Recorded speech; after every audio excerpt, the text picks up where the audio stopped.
या देवी सर्वभूतेषु शक्तिरूपेण संस्थिता नमस्तस्यै नमस्तस्यै नमस्तस्यै नमो नमः। जय माता दी। माता रानी की कृपा आप सभी भक्तों पर हमेशा बनी रहे। मार्कंडेय जी ने ब्रह्मा जी से कहा, हे पितामह, इस सृष्टि में परम गोपनीय सभी प्रकार के मनुष्यों का रक्षक और जो अब तक अज्ञात हो ऐसा कोई साधन मुझे बतलाने की कृपा करें। ब्रह्मा जी ने कहा, संपूर्ण प्राणियों का हितकारी पवित्र एवं परम गोपनीय उपाय तो केवल एक देवी का कवच ही है। हे मुनिवर, उसे आप श्रवण करें। देवी की 9 मूर्तियां हैं जिन्हें नव दुर्गा के नाम से जाना जाता है। उन शक्तियों के नाम मैं अलग अलग बतलाता हूँ, जो इस प्रकार हैं। पहला नाम शैलपुत्री, दूसरा ब्रह्मचारिणी, तीसरा चंद्रघंटा, चौथा कुष्मांडा, पांचवा स्कंद माता, छठा कात्यायनी, सातवां कालरात्रि, आठवां महागौरी तथा नवीं सिद्धिदात्री हैं। जो व्यक्ति अग्नि से दग्ध हो रहा हो, रणभूमि में शत्रुओं द्वारा आच्छादित हो गया हो अथवा भीषण संकटापन्न अवस्था में हो, तो वह मनुष्य यदि जग जननी माँ दुर्गा के शरणागत हो जाए तो किसी भी अवस्था में उसका अनिष्ट नहीं हो सकता, वह किसी भी विपत्ति में नहीं पड़ सकता तथा वह शोक, दुख, भय आदि बाधाओं से मुक्त हो जाता है। हे देवी, जो लोग भक्ति युक्त होकर आपका स्मरण करते हैं, उनकी दिनों दिन उन्नति होती है।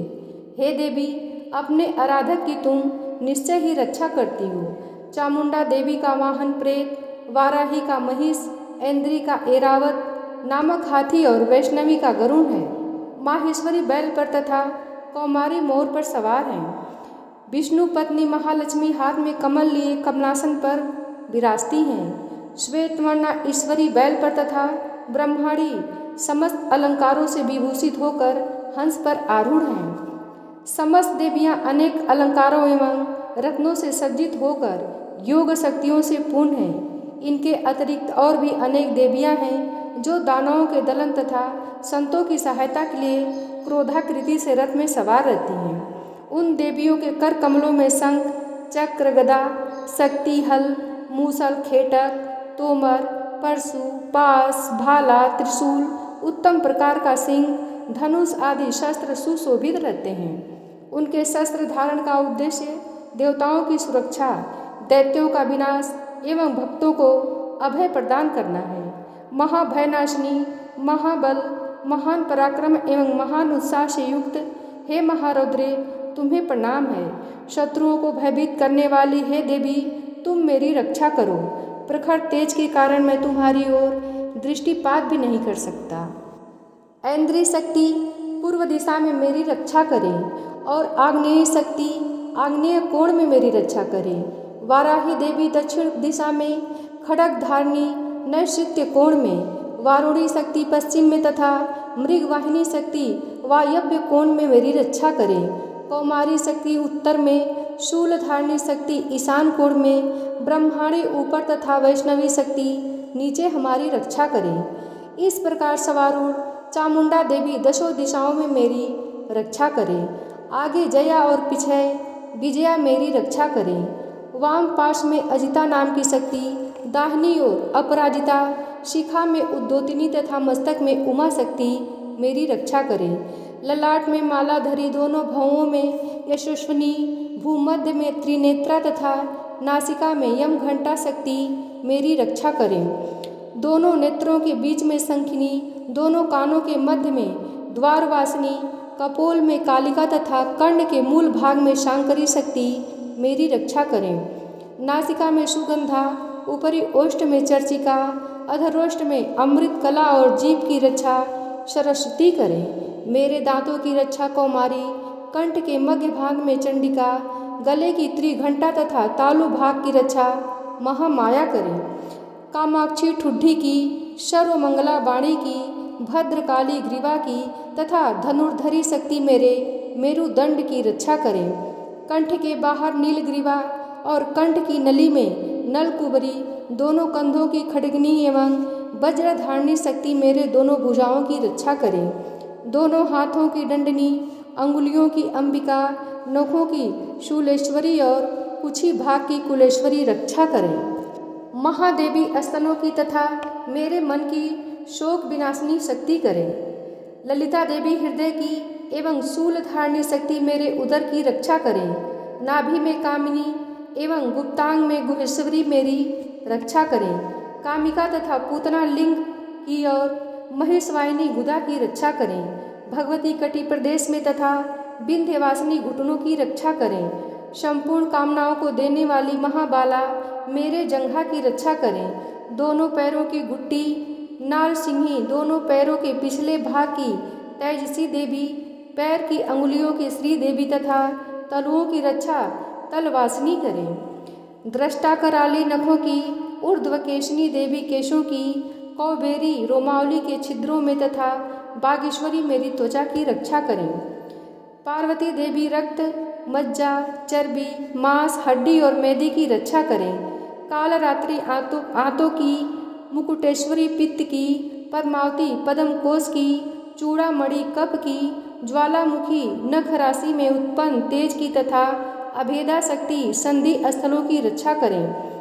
ब्रह्माणी शुक्र की, छत्रेश्वरी छाया की, धर्म धारणी शक्ति हमारे अहंकार, मन एवं बुद्धि की रक्षा करें। वज्रहस्ता प्राण, अपान, व्यान, उदान और समान वायु की तथा कल्याण शोभना शक्ति हमारे प्राण की रक्षा करें।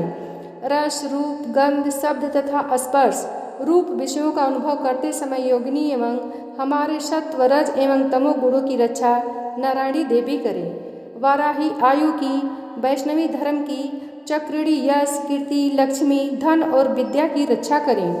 हे इंद्राणी, तुम मेरे कुल की एवं चंडिके, तुम हमारे पशुओं को रक्षण प्रदान करो। महालक्ष्मी पुत्रों की तथा भैरवी हमारे भार्या की रक्षा करें। शुपथा देवी पथ की, क्षेमकरी मार की, महालक्ष्मी राज दरबार की एवं सर्वव्यापिनी विजया देवी भय से मेरी रक्षा करें। हे देवी, इस कवच में जिस शरीर स्थान की रक्षा की बात नहीं कही गई है, उन सभी स्थानों में पाप विनाशिनी जयंती देवी रक्षा करें। कल्याण का इच्छुक व्यक्ति इस कवच का पाठ किए बिना कहीं भी गमन न करे। इस कवच का पाठ करने वाला व्यक्ति जिन जिन स्थानों पर जाता है, उसे उन सभी स्थानों पर धन की प्राप्ति, समस्त कामनाओं की उपलब्धि एवं विजय की प्राप्ति होती है। वह मनुष्य जिस वस्तु की इच्छा करता है, वह वस्तु उसे निश्चय ही मिलती है। इस दुर्गा कवच का पाठ करने वाला इस भूमि पर अतुल ऐश्वर्य प्राप्त करता है तथा उसे किसी से भय प्राप्त नहीं होता और वह युद्ध में विजेता होता है। उस व्यक्ति की पूजा त्रैलोक्य में होती है। यह कवच देवताओं के लिए भी दुर्लभ है। इस देवी कवच का जो लोग श्रद्धापूर्वक त्रिकाल पाठ करते हैं, उन्हें देवी कला प्राप्त होती है तथा वे त्रैलोक्य में किसी से परास्त नहीं होते। वह प्राणी शतायु होता है तथा उसकी कभी अकाल मृत्यु नहीं होती। उसकी लूता एक प्रकार का रोग जो सिर में खाज के रूप में होता है, विस्फोटक, चेचक आदि समग्र रोग नष्ट हो जाते हैं। उसे अस्थावर विष, कनेर, भांग, अफीम आदि तथा जंगम विष, सर्प, बिच्छू आदि के दंशन द्वारा उत्पन्न होने वाला विष का प्रभाव नहीं होता। किसी प्रकार के तांत्रिक कर्म, मारण, मोहन, वशीकरण, उच्चाटन, विद्वेषण, शांतिकरण उसे व्याप्त नहीं होते। मंत्र, यंत्र, पृथ्वी एवं आकाश में गमन वाले ग्राम में देवता आदि, जल उत्पन्न, उपदेश सिद्धि, समस्त देवता आदि, समस्त कुल देवता, कंठमाला, गले का विशिष्ट रोग, डाकिनी, शाकिनी तथा अंतरिक्षचारी, भूत, पिशाच, यक्ष, गंधर्व, राक्षस, ब्रह्म राक्षस, वेताल, कुष्मांड तथा भीषण भैरव आदि समस्त अनिष्टकारक जीव इस कवच के पाठ करने वाले व्यक्ति को देखते ही स्वयं नष्ट हो जाते हैं। इस कवच के पाठकर्ता को राज सम्मान प्राप्त होता है तथा वह प्राणी अपनी कीर्ति से इस भूतल को मंडित करता है। इस कवच पाठ के अनंतर जो सप्तशती का पाठ करता है, वह इस धरती पर तब तक बना रहता है जब तक पहाड़, वन और कानन युक्त यह पृथ्वी स्थित रहती है। इस कवच का नित्य प्रति पाठ करने वाला व्यक्ति देह त्याग के पश्चात महामाया की कृपा से परम पद का अधिकारी होता है। वह शिव सामीप्य को प्राप्त कर आनंद पूर्वक निवास करता है। इस प्रकार देवी कवच समाप्त हुआ।